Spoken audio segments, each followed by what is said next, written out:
बच्चों, कैसे हैं आप?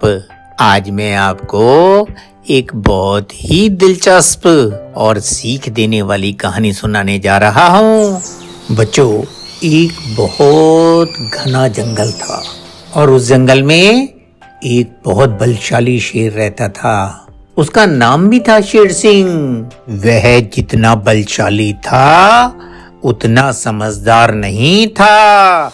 उसके 3 प्रमुख सेवक थे।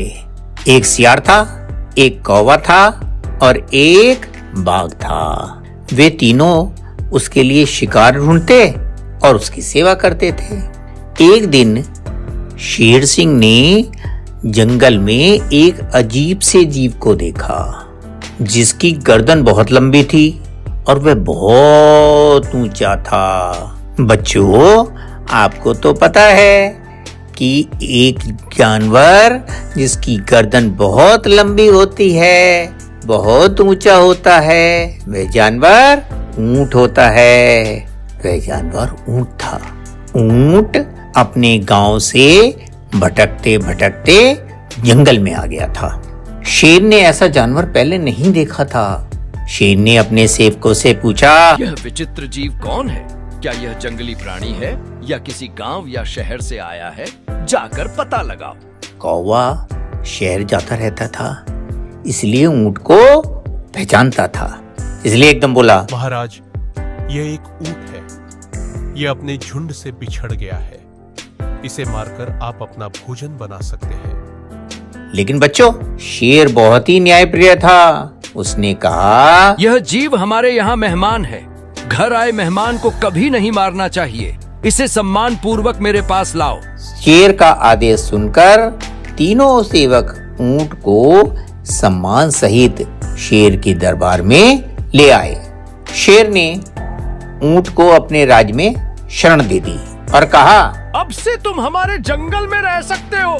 तुम कहीं भी घूम सकते हो और कहीं भी जा सकते हो। ऊंट बहुत खुश हो गया और वह अब जंगल में शेर के साथ रहने लगा।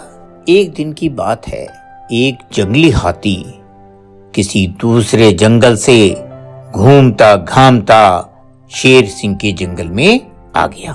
शेर सिंह और जंगली हाथी में बहुत घमासान युद्ध हुआ। हाथी बहुत मजबूत और ताकतवर था। उसने अपने नुकीले और मजबूत दांतों से शेर को बुरी तरह घायल कर दिया। शेर युद्ध तो जीत गया और उसने उस हाथी को जंगल से भी भगा दिया, लेकिन वह बहुत घायल हो गया। अब वह चल फिर नहीं पाता था। अब शेर जब चलने फिरने में असमर्थ था तो वह शिकार नहीं कर सकता था और इसलिए उसके जो सेवक थे, बाघ, सियार और कौवा, वो भी बेचारे भूखे रहने लगे। शेर जैसी ताकत और फुर्ती उसके सेवकों में नहीं थी।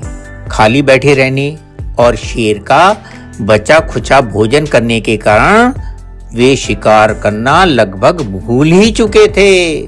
एक दिन शेर ने भूख से पीड़ित होकर अपने सेवकों से कहा, जाओ और ऐसे जीव को ढूंढो जिसे मैं अपने इस हाल में भी मार कर खा सकूं। तीनों सेवक पूरे जंगल में घूमे, लेकिन कोई शिकार नहीं मिला।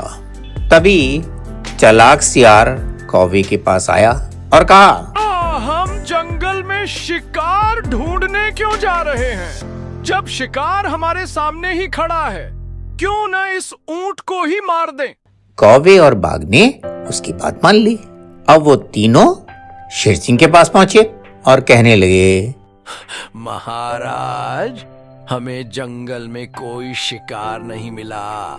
हम सभी बहुत भूखे हैं और अब हम और सहन नहीं कर सकते। क्यों ना हम ऊंट को ही मारकर खा जाए? शेर सिंह दुखी होकर बोला, नहीं, मैंने ऊंट को शरण दी है। मैं उसे नहीं मार सकता। पर सियार बहुत चालाक था। उसने धीरे धीरे शेर को मनाने की कोशिश की और आखिरकार उसे राजी कर लिया।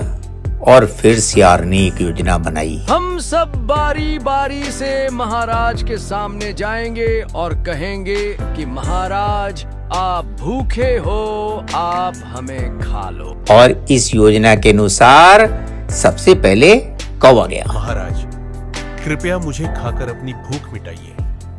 अपने स्वामी के लिए जान देने वाला सीधा स्वर्ग जाता है और वह अमर हो जाता है। सियार बोला, नहीं महाराज, कौवे में मांस ही कितना होता है, यह आपकी भूख नहीं मिटा पाएगा। महाराज, ऐसा करिए, आप मुझे खा लीजिए। के बाद बाघ का नंबर आया। बाघ बोला, नहीं महाराज, इस सियार के नाखून बहुत पैने और विषैले हैं जो आपको चुभ सकते हैं। इसका जहर भी आपको नुकसान पहुंचा सकता है। महाराज, आप मुझे खा सकते हैं। सियार बोला, नहीं महाराज, बाघ का मांस बहुत कठोर होता है, आप इसे नहीं खा पाएंगे। यह देखकर ऊंट ने सोचा, अब मैं भी कुछ करूं। तो इस तरह ऊंट की बारी आ गई। ऊंट ने अपने मन में सोचा, ये सब अपनी जान देने को तैयार है, लेकिन शेर किसी को खा नहीं रहा है, तो मैं क्यों पीछे रहूं? शेर मुझे भी नहीं खाएगा।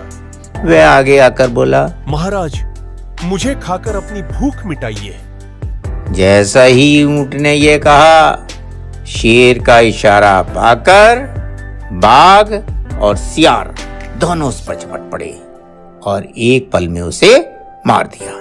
बेचारा ऊंट चतुर सियार की योजना का शिकार हो गया और शेर सिंह, जिसने उसे शरण दी थी, उसी ने धोखे से उसे मार भी दिया। शेर, बाघ और सियार ने मिलकर उस ऊंट को खा लिया। बच्चों, इस कहानी से हमने क्या सीखा? हमने सीखा कि छल कपट भरे मीठे वचनों को सुनकर उस पे विश्वास नहीं करना चाहिए, अन्यथा बड़ा नुकसान उठाना पड़ सकता है।